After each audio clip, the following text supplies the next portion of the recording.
नमस्ते श्रोतागण। कहानी चैनल में आपका स्वागत है।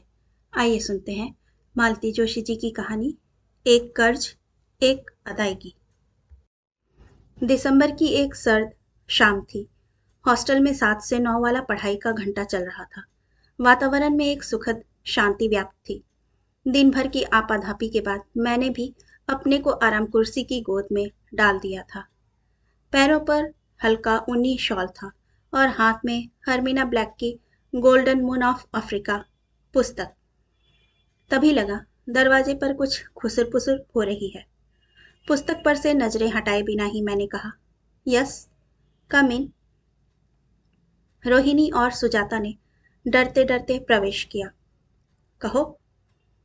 दोनों एक दूसरे का मुंह देखने लगी। अरे बोलो ना, क्या फिर अरुणा से झड़प हो गई है? जी नहीं। फिर? जी, वह रामकुंवर है ना, बहुत जोर से रो रही है। सुजाता ने खबर दी। बहुत जोर से रो रही है? क्या मतलब? मैंने पूछा। मतलब है फूट फूट कर रो रही है, रोहिणी ने बतलाया। 10वीं में पढ़ती थी ना, इसलिए उसकी भाषा संवरी हुई थी। भाई, रो रही है, जरा ठीक से खोलकर क्यों नहीं बताती? मैंने खींच कर कहा। दीदी, उसके 50 रुपए किसी ने निकाल लिए। 50? वही तो नहीं जो सुबह मनी ऑर्डर से आए थे?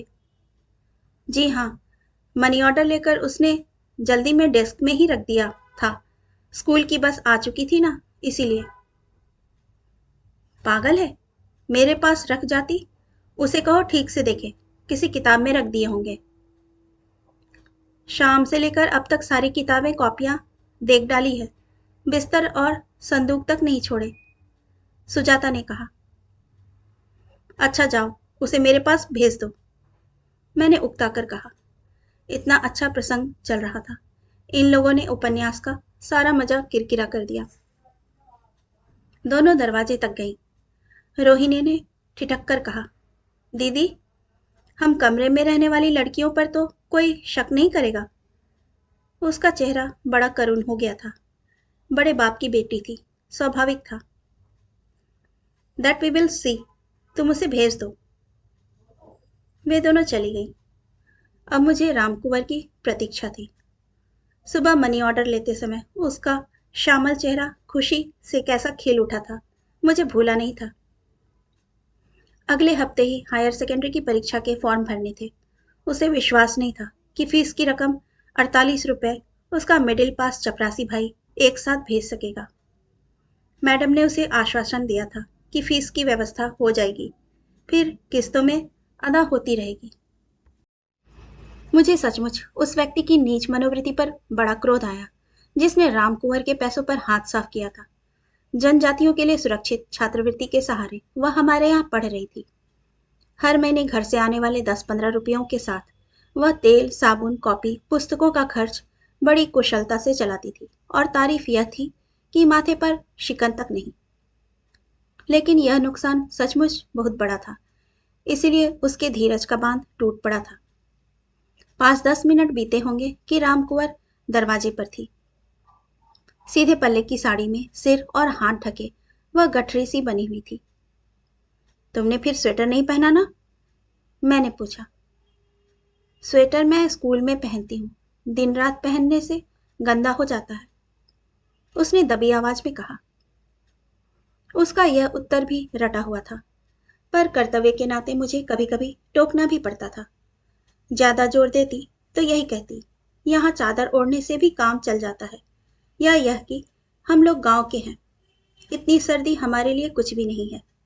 उसका बस एक उसूल था, यहाँ कैसे भी रहें, स्कूल में सब ठीक ठाक दिखना चाहिए। हाँ, यह रुपए खोने का क्या चक्कर है? मैंने मूल विषय पर आते हुए पूछा। आंसुओं का एक सैलाब फिर उमड़ पड़ा। मेरे सांत्वना भरे शब्दों के सहारे उसने वही कहानी फिर सुना दी, और मैंने उसकी लापरवाही पर नरमी के साथ एक लेक्चर पिला दिया। लेकिन इसके बावजूद समस्या तो अपनी जगह वैसी ही थी। प्रश्न सिर्फ खोए हुए पैसों का नहीं था, पैसों का दोबारा इंतजाम भी जरूरी था। मैंने कहा, फॉर्म भरने में अभी 1 हफ्ता है, तब तक तुम्हारे भाई के पास पत्र पहुंच जाएगा ना? उसने अपनी बड़ी बड़ी आंखों से मेरी ओर देखा। हम लोग यहाँ भी खोजबीन करेंगे, मैंने उसे आश्वस्त करते हुए कहा, पर तुम्हारे भाई को समय रहते खबर होना बहुत जरूरी है। दीदी, उसने कुछ ठहर कर कहा, मैं परीक्षा अगले साल दे दूंगी। घर से दोबारा पैसे मंगवाने की बात सोची भी नहीं जा सकती। पागल हो गई है? 50 रुपए के पीछे साल बिगाड़ेगी, और अगले साल वजीफा मिल ही जाएगा, इसका क्या ठीक है? 50 रुपए? मुझे मालूम है मेरे दादा ने ये रुपए कैसे जुटाए होंगे। इसको लेकर घर में भौजी से कितनी कलह हुई होगी, इसकी कल्पना मैं कर सकती हूँ। इसी से तो कह रही हूँ, दोबारा पैसे मंगाने की मैं बात भी नहीं सोच सकती। और फिर वह फपक कर रो उठी। यह समस्या उसके लिए सचमुच बड़ी रही होगी, नहीं तो घर की बात जबान पर लाते उसे अब तक किसी ने नहीं देखा था। सहनशीलता ही उसकी विशेषता थी, यही उसे अपने साथ की लड़कियों के बीच लोकप्रिय बनाई हुई थी। इस छात्रावास में प्रतिवर्ष 2 सीटें आदिवासी तथा जनजाति की छात्राओं के लिए सुरक्षित थी, और मेरे लिए ये लड़कियां बड़ा ही सिरदर्द साबित होती रही थीं। बेचारी एकदम भिन्न वातावरण और परिवेश से आती थी, और इस नए जीवन से बौखलाई सी रहती थी। कुछ तो अपना अलग ग्रुप बना लेती, कुछ एडजस्ट ना कर पाने के कारण घुन्नी या फिर झगड़ालू बन जाती। लेकिन राम कुंवर इन सबसे अलग थी। वह शायद छठी कक्षा में हमारे यहाँ आई थी, पर उसने जल्दी ही इस नए माहौल को आत्मसात कर लिया था। देखते ही देखते उसकी भाषा में निखार आ गया था, रहन सहन भी साफ सुथरा हो गया था, पर इतने पर भी उसने अपनी वेशभूषा नहीं बदली थी, और ना अपने साथ की लड़कियों से कभी ईर्ष्या की थी। अपने इसी मौजी स्वभाव के कारण वह जल्दी लोकप्रिय हो गई थी। उसे कमरे में भेजकर मैं बड़ी देर तक समस्या पर विचार करती रही। सबसे पहला विचार कमरों की तलाशी लेने का आया, पर फिर तुरंत उसे त्यागना पड़ा, क्योंकि नोटों के नंबर तो मैंने नोट किए हुए नहीं थे। फिर उनकी कोई खास पहचान क्या होती? इसके अलावा तलाशी लेने पर काफी दुखद परिणामों की संभावना थी। पिछले वर्ष राधिका त्रिवेदी का वुलन बेबी सेट खो गया था, न मिला। 8 दिन बाद शहर से रोज स्कूल आने वाली उसी की एक सहेली वह सेट लौटा गई थी। राधिका ने खुद दिया था और भूल गई थी। पर इस बात को लेकर हमें अभिभावकों के कई नाराजगी भरे पत्रों का सामना करना पड़ा था। रामकुंवर के कमरे में तो एक कलेक्टर की लड़की तथा 2 बहनें एक सुप्रसिद्ध वकील साहब की थीं, और उन लोगों की नाराजगी की तो इतनी परवाह भी शायद नहीं होती, पर उसकी सजातीय छात्राएं शायद इस दुश्मनी को गांव घर तक निभाती। 10-15 रुपए की बात होती तो मैं भी खर्च कर सकती थी, परंतु 50 रुपए तो बहुत ज्यादा रकम थी। मेरी तनख्वाह सारी अपनी नहीं थी, घर पर कई जोड़ी आंखें उसकी प्रतीक्षा करती थी। खैर, दूसरे दिन सुबह उठकर मैंने नौकरों की सारी फौज को तलब किया। उन लोगों ने कस्में खाकर और आंसू बहाकर ऐसा नाटक किया कि मैं घबरा सी गई। इसके बाद मैंने खाने के कमरे में सबके इकट्ठा होने पर एक डांट भरा भाषण दिया। फिर ऐलान किया कि भूल से या मजाक में या दुष्ट बुद्धि से ही सही, किसी ने पैसे लिए हों तो 2 दिन के अंदर मुझे दे जाए, किसी को कानो कान खबर नहीं होगी। मुझ पर विश्वास ना हो तो मेरी मेज पर चुपचाप रख जाए, मैं उसी में संतोष कर लूंगी। 2 दिन बड़ी आशा और उत्कंठा में बीते। मैं ज्यादातर कमरे से बाहर बाहर ही रही, ताकि चोर को मौका मिल सके, पर निराशा ही हाथ लगी। तीसरे दिन मैंने प्रिंसिपल मैडम की शरण ली। उनका बंगला हॉस्टल के अहाते में ही था। जब भी मेरे सामने कोई समस्या उत्पन्न होती, मैं उन्हीं के पास दौड़ जाती। इतनी बड़ी चोरी की बात वैसे भी छिपाई नहीं जा सकती थी। उन्होंने हमेशा की तरह शांति से सारी बात सुनी। फिर रामकुंवर को बुलाकर पूछा कि उसका किसी से झगड़ा तो नहीं है, उससे कोई जलता तो नहीं है। पैसे रखते समय कमरे में कौन था, याद है? उसने सभी प्रश्नों के नकारात्मक उत्तर दिए। ईर्ष्या वाली बात पर थोड़ा हंसकर बोली थी, दीदी, मुझसे कौन ईर्ष्या करेगा? और किस लिए? उसके इस स्पष्ट तर्क पर हमें चुप हो जाना पड़ा। उसके जाने के बाद मैडम ने कहा, देखो, यह चोरी है, विशुद्ध चोरी। पैसे वापस नहीं आएंगे, लिख कर रख लो। अब सोचना यह है कि करना क्या है। वह दोबारा मंगाने पर तो राजी नहीं है, मैंने कहा। वह राजी होती भी तो मैं नहीं मांगने देती। Just think, it is a blot on our institute. लोग क्या सोचेंगे? वह बोली। तो क्या करें? 10-15 रुपए वाली बात होती तो तुम भी दे देती, यही ना? तो क्या मैं नहीं दे सकती? पर यह समस्या का समाधान तो नहीं है। अच्छा, ऐसा करो, प्रार्थना के बाद लड़कियों को रोकना, मैं आऊंगी। मैंने जल्दी जल्दी हॉस्टल लौटकर प्रार्थना कक्ष का मुआयना किया। सब ठीक ठाक था। इस महीने प्रार्थना कक्ष किरण के पास था, जो बड़े ही भक्तिभाव से तैयारी करती थी। बड़ी बहन जी के आने की बात सुनकर तो उसने धूप दीप पात्र एक बार फिर चमकाए, अगरबत्तियां 2-4 ज्यादा ही लगाई। भजन के लिए निशा और मानिक को चुना, जिससे सुरताल ठीक चलता रहे। मैडम का क्या पता कब चुपके से आकर बैठ जाएं, क्योंकि प्रार्थना कक्ष में कोई उन्हें उठकर सम्मान दे उन्हें पसंद नहीं था। वह हमेशा चुपचाप आकर बैठ जाती। प्रार्थना समाप्त होते ही देखा मैडम खिड़की में बैठ गई हैं। यह उनकी पैट सीट थी। वहीं से उन्होंने बोलना प्रारंभ किया। पहले तो इस चोरी के लिए सबको बहुत डांटा और दुख प्रकट किया। थोड़ा सा दोष रामकुंवर की लापरवाही का भी बताया। सदाचार पर एक प्यारा सा भाषण देने के बाद बोली, चूंकि यह चोरी हॉस्टल में हुई है और चोर पकड़ा नहीं गया है, यह हम सबका सामूहिक उत्तरदायित्व बन गया है। इसका जुर्माना हम सबको भरना पड़ेगा। सबसे पहले तुम्हारी दीदी को इस दंड का भागी होना पड़ेगा। उनके रहते यह घटना हो जाना बड़े शर्म की बात है। मैं चाहूंगी कि वह 10 रुपए कल मेरे पास जमा कर दें। लड़कियां स्तब्ध रह गई थीं। मैंने कनखियों से मैडम की ओर देखना चाहा, पर डर हो गया कि कहीं हंसी फूट गई तो बना बनाया प्रभाव खत्म हो जाएगा। तुम लोगों को भी इस नुकसान का थोड़ा भाग उठाना पड़ेगा। हमारे यहाँ 72 लड़कियां हैं, एक रामकुंवर तथा दूसरी प्राइमरी की छात्राओं को छोड़कर संख्या 60 बैठती है। प्रत्येक लड़की कल सुबह 8-8 आने दीदी के पास जमा कर देगी। और फिर मेरी ओर देखकर बोली, सुबह 9 बजे तक पैसे मुझे मिल जाएंगे। और हाँ, 10 रुपए जुर्माना मैं खुद दे रही हूँ।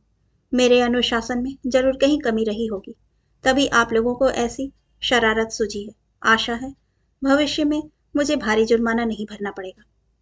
और वे बाहर निकल गई। उनके जाते ही फुसफुसाहट प्रारंभ हो गई। कोई मैडम की प्रशंसा कर रही थी, कोई अज्ञात चोर को कोस रही थी, कुछ इसे रामकुंवर की चालाकी समझ रही थी, कुछ ने इसे अन्यायपूर्ण कदम भी बतलाया। पर मैडम ने इतनी सुंदर व्यवस्था की थी कि 8 आने किसी के लिए ज्यादा भी नहीं थे। और दूसरे दिन 9 बजे तक सारी रकम जमा हो गई थी और रामकुंवर के फॉर्म भरने में कोई रुकावट नहीं रह गई थी।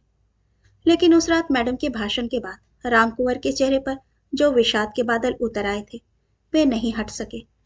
सदा की उसकी प्रसन्न मुद्रा पता नहीं कहाँ लोप हो गई थी। लड़की जैसे बुझ सी गई थी। मैडम ने अपनी कल्पना में सबको एक सांकेतिक सजा दी थी, पर असल में वह सजा सिर्फ रामकुंवर भुगत रही थी। असहाय मानसिक व्यथा से उसका व्यक्तित्व करुण बन गया था। मेरे अनुपस्थिति में लड़कियां उस पर व्यंग भी करती रही होंगी, पर मुझ तक कभी कोई शिकायत नहीं आई और मुझे चुप रह जाना पड़ा। जनवरी के दूसरे सप्ताह में हर महीने की तरह उसके भाई का 10 रुपए का मनी ऑर्डर आया। वही मालगाड़ी सा पता था। मुकाम इंदौर पहुंचकर मार्फत मैट्रन बाई साहब के रामकुंवर बाई को मिले। हमेशा की तरह उस पते पर मुस्कुराते हुए मैंने रामकुंवर को बुलवाया। उसने दस्तखत किए, 10 का नोट लिया, पर अपने कमरे में जाने की बजाय वहीं खड़ी रही। मैं हमेशा की तरह मेज पर हिसाब का रजिस्टर फैलाए बैठी थी। दीदी, उसने मेरा ध्यान बटाते हुए कहा। क्या है? उसने बिना कुछ कहे पैसे मेज पर रख दिए। यह क्या? आपके पैसे, वही जो फीस के लिए दिए थे। उसने हकलाते हुए कहा। पागल, वह तो मेरा जुर्माना था, वह कोई लौटाया जाता है? मुझे मालूम है वह कैसा जुर्माना था, वह मेरे लिए चंदा किया गया था। आप पैसे नहीं रखेंगी तो मेरा जी बहुत दुखेगा दीदी। पागल हुई हो भला? मुझे देकर तुम अपना खर्च कैसे चलाओगी? और देखो, मैंने अकेली ने ही तो नहीं दिए थे, ठीक है ना? मैंने शायद उसके मर्म को छू दिया था। वह फूट फूट कर रो पड़ी। सभी लोगों ने दिया है, मुझे मालूम है। मैं इन लोगों के लिए कभी कुछ नहीं कर सकूंगी। इनके एहसानों का बदला कभी नहीं चुका पाऊंगी। दीदी, आप नहीं जानती मुझे इसका कितना सोच लगा रहता है। काश मैं किसी लायक होती। बाप रे, बात उसके मन में इतने गहरे तक बैठ गई है, मुझे पता नहीं था। उसको सांत्वना देना मेरे लिए कठिन हो गया। कुछ संजोग ही था कि मैडम उसी समय राउंड पर आई हुई थी और मेरे कमरे की दहलीज पर खड़े होकर सारा दृश्य देख रही थी। What's now? मुझसे नजर मिलते ही उन्होंने पूछा। इस बुद्धूराम को समझा रही हूँ, ऐसी बहकी बहकी बातें कर रही है। कहते हुए मैंने सारी स्थिति समझा दी। राउंड अधूरा ही छोड़कर वह कमरे में आकर बैठ गई। रामकुंवर? जी। वाल्मीकि रामायण पढ़ी है? जी नहीं, उसने कहा। मुझे आश्चर्य हुआ, यह रामायण कहाँ से टपक पड़ी, पर जानती थी मैडम कोई बात बेमतलब या बेमौके नहीं कहती। कुछ और बड़ी हो जाओ तब जरूर पढ़ना, बहुत अच्छा काव्य है। कई हृदय स्पर्शी प्रसंग हैं उसमें। जैसे एक है, हनुमान जब लंका से सीता की खोज करके लौटते हैं तो श्री राम उनके प्रति गदगद हो जाते हैं। उन्हें समझ में नहीं आता कि हनुमान का धन्यवाद कैसे करें। अंत में हार कर उन्होंने कहा, उपकारों के ऋण से दबे रहना ही अच्छा है, क्योंकि अगर हम उपकार का बदला चुकाना चाहते हैं तो इसका मतलब है हम अप्रत्यक्ष रूप से उपकारी के लिए विपत्ति की कामना करते हैं, ताकि उपकार का बदला चूक सके। इसीलिए उपकार चुकाने की भावना त्याग देना ही श्रेयकर है। समझ रही हो ना रामकुंवर? मैडम के चुप होते ही मैंने कहा, अब ये बेवकूफ़ी भरे विचार मन से निकाल दो और पढ़ाई में जुट जाओ। साधना बतला रही थी, इस बार टेस्ट में तुमने बहुत कम नंबर पाए हैं, यह तो अच्छी बात नहीं है ना? उसने कोई प्रतिवाद नहीं किया और धीरे धीरे कमरे से बाहर हो गई। मैंने समझा मैडम के सुंदर शब्दों ने सचमुच उस पर असर किया है, क्योंकि इसके बाद धीरे धीरे उसकी मुद्रा, उसका व्यवहार पहले का सा सहज होने लगा। जब तब हॉस्टल में उसकी उन्मुक्त हंसी फिर गूंजने लगी, मुझे भी राहत मिली। फरवरी में 11वीं की लड़कियों के लिए प्रिपरेशन लीव प्रारंभ हो गई। यूं भी फाइनल की लड़कियों पर मेरी ममता अधिक हो जाया करती थी।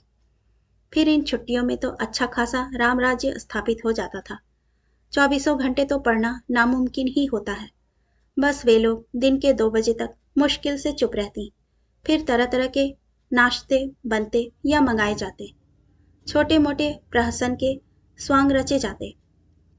अक्सर रामकुंवर एक बड़ा सा घूंघट निकालकर देहाती नाच नाचती तो लड़कियों के पेट में हंसते हंसते बल पड़ जाते। मुझे लगता वह चंदे की बात भूल चुकी है, लेकिन यह मेरा भ्रम था। जल्दी ही इसका पता मुझे लगा।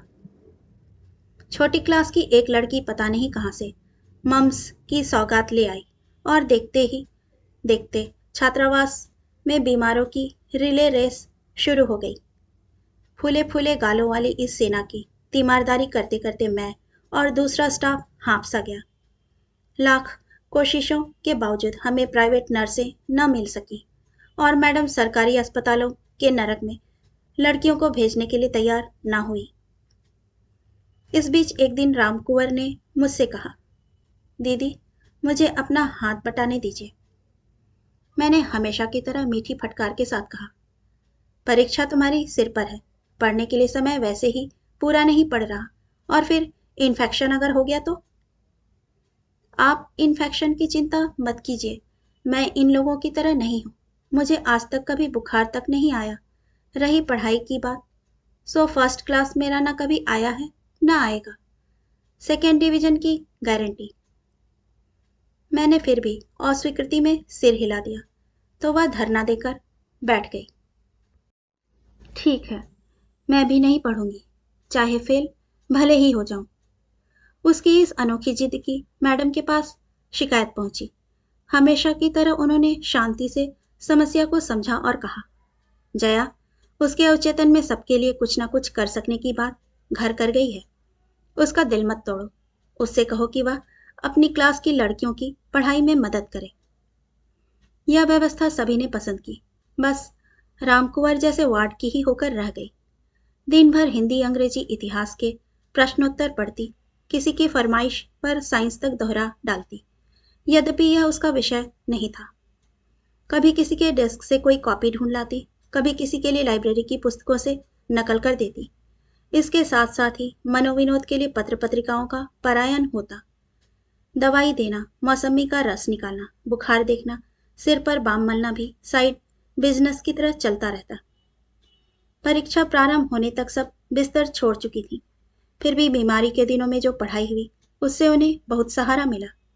जब वे मुक्त कंठ से रामकुंवर का धन्यवाद करती, तब उसका चेहरा खुशी से खिल उठता। 22 मार्च को परीक्षाएं समाप्त हुई। हॉस्टल छोड़कर जाने वाली लड़कियों के विदाई कार्यक्रम के 2 दिन आंसू और विषाद में डूब गए। हर साल मुझे एक बार इस करुण प्रसंग से होकर गुजरना पड़ता है।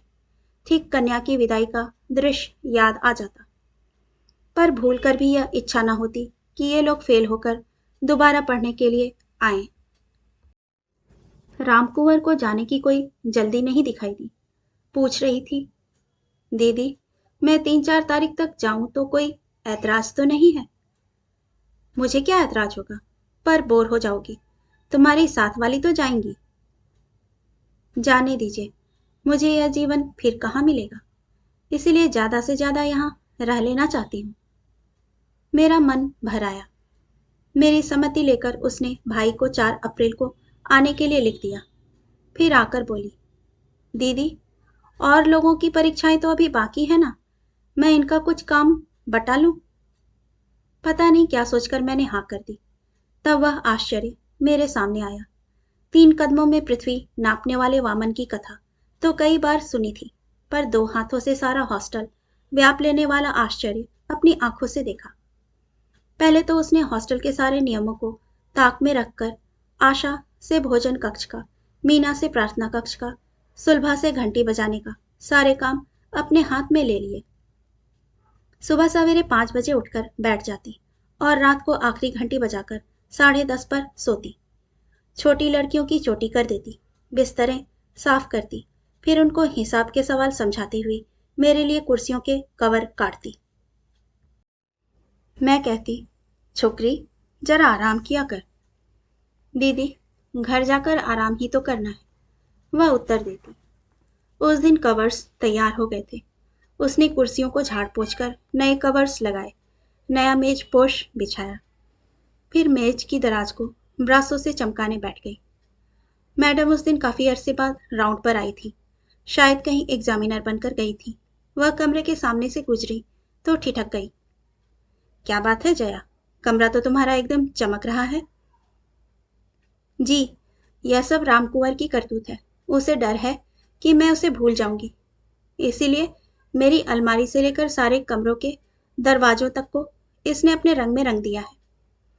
अब सुबह शाम इसे याद किए बिना चारा नहीं है। मैंने हंसते हुए कहा। वेरी गुड, मैडम ने कढ़ाई का मुआयना करते हुए कहा। लेकिन भाई, दीदी पर इतनी मेहरबानी और हमारे लिए कुछ भी नहीं। सच बताना, मुझसे ज्यादा तो इन्हीं की डांट खाई है ना? मैडम ने मुस्कुराकर कहा। रामकुंवर संकोच से गड़सी गई, फिर हौले से बोली, आपको आपको कुछ देने की बात तो मैं सोच भी नहीं सकती। श्रद्धा से ओतप्रोत उसका यह वाक्य सुनकर मैडम ने उसे गले से लगा लिया। उनके रोबीले गौरवर्णीय व्यक्तित्व के सामने उसका सांवला बोटा सा शरीर अजब लग रहा था।